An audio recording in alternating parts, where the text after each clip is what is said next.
When young Sheldon was first announced, it had enormous shoes to fill.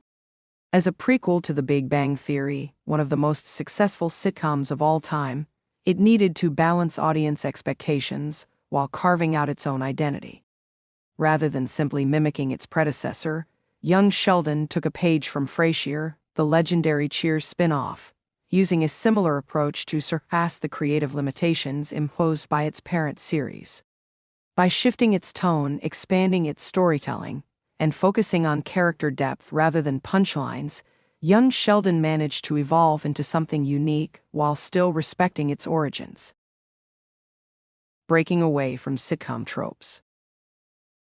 Both Frasier and young Sheldon started as spin-offs of beloved sitcoms Cheers and The Big Bang Theory, respectively, yet neither tried to replicate the exact formula of their predecessors. Cheers was a traditional multi-camera sitcom with a laugh track, heavily dependent on witty banter and a bar full of quirky characters.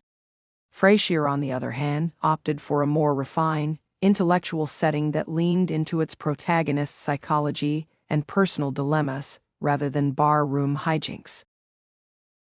Similarly, The Big Bang Theory was a classic multi-camera sitcom, using exaggerated humor, nerdy references, and romantic entanglements to drive its narrative.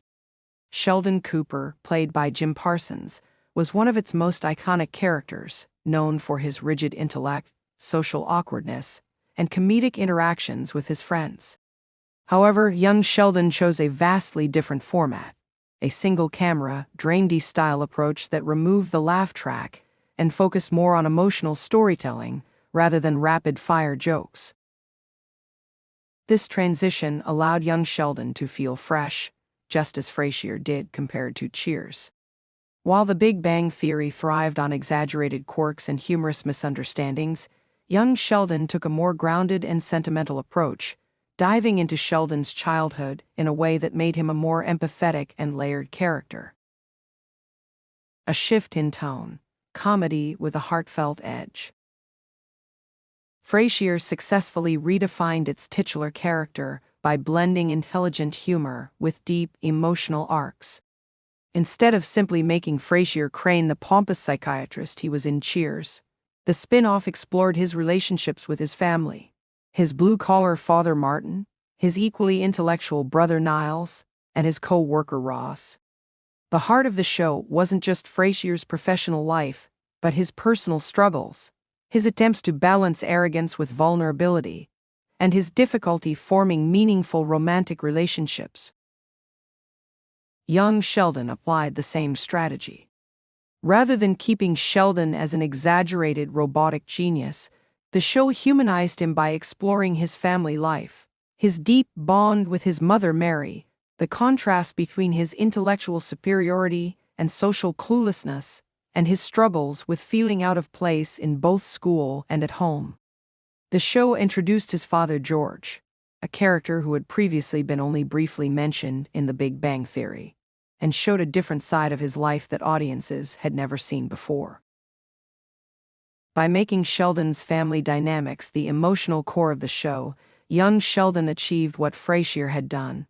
It transformed a one-dimensional comedic character into a fully realized person.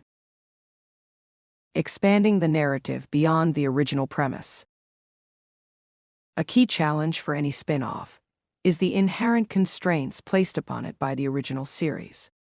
Frasier was able to break free from Cheers' limitations by changing locations, moving from Boston to Seattle, shifting its focus from bar conversations to radio psychiatry, and developing new relationships that had nothing to do with the Cheers gang.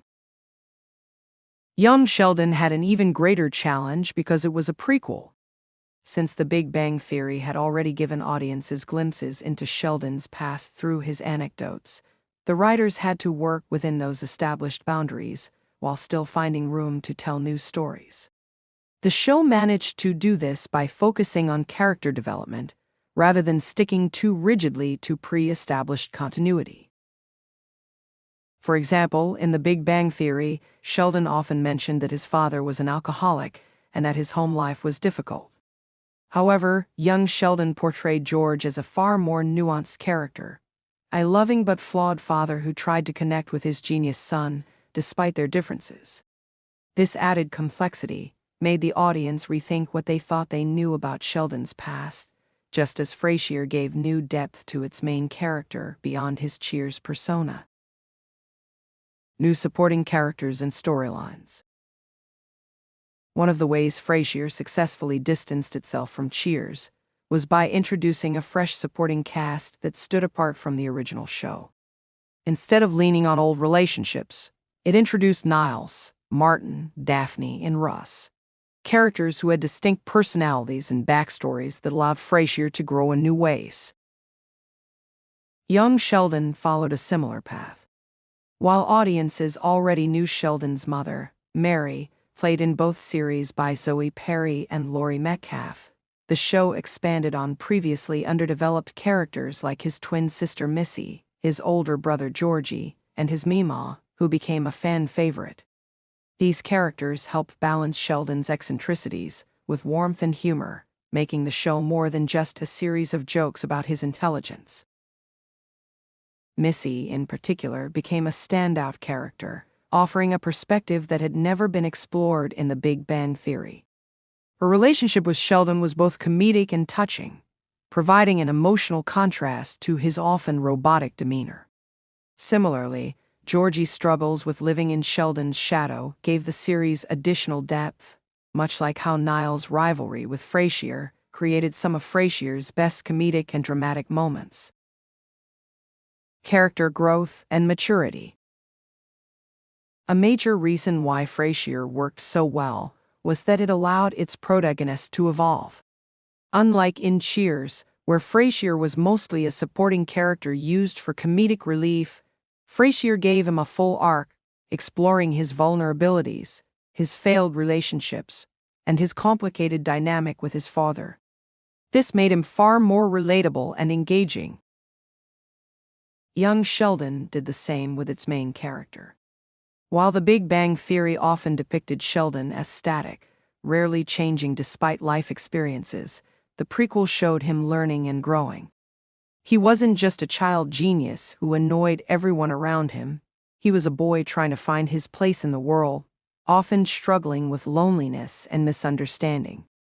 The show also gradually built up to key moments that would shape the Sheldon audiences knew in The Big Bang Theory, making his transformation feel natural rather than abrupt.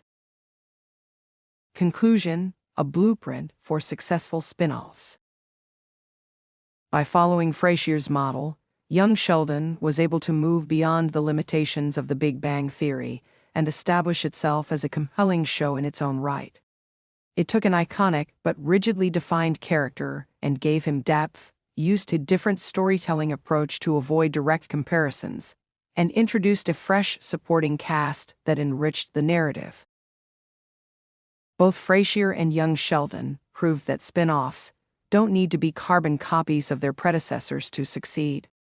Instead, by daring to shift their tone and focus on character-driven storytelling, they managed to stand on their own while still honoring their origins. As a result, Young Sheldon isn't just a prequel, it's a fully realized coming-of-age story, much like how Frasier became more than just a Cheers continuation. Ultimately, the success of Young Sheldon demonstrates that, with the right creative approach, a spin-off can break free from its parent show's shadow and become something truly special.